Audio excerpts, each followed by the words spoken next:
I don't think our needs or our struggles are probably that much different from someone in a more suburban or urban area, but our access to help or our access to relief is probably harder to find.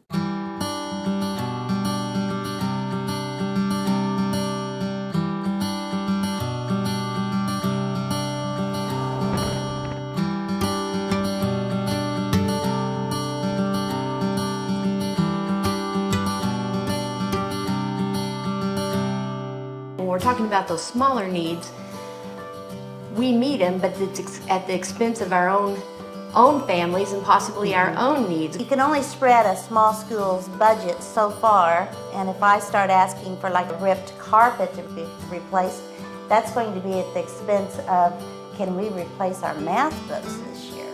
How can we teach a child what they need to learn academically if they're sitting there hungry, or somebody said something or won't sit by because they don't smell good?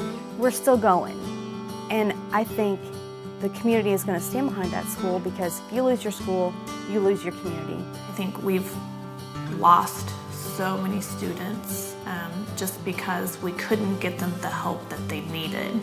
A young lady who was valedictorian and succumbed to drugs.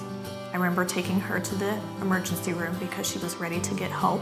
I remember getting her into rehab, and she called me and wanted me to come get her, and I wouldn't come get her because I knew that wasn't the right decision for her. And she got somebody else to check herself out, and we lost her.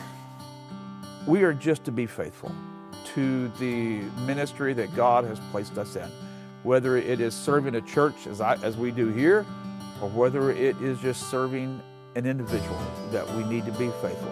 When you talk about the church is helping, I came in, I think the first year that the school supplies was bought for the entire... It's incredible. And that was incredible. And what I noticed, that some of your middle income families that you wouldn't think about struggling to buy school supplies, but the amount of money that it takes for one child times 3 or 4.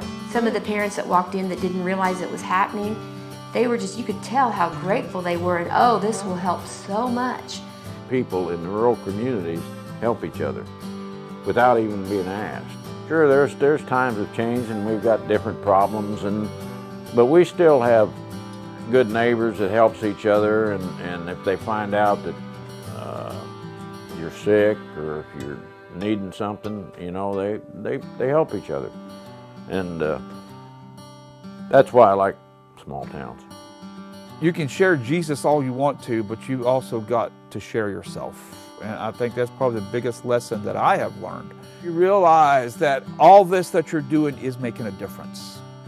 That new clothes builds self-esteem.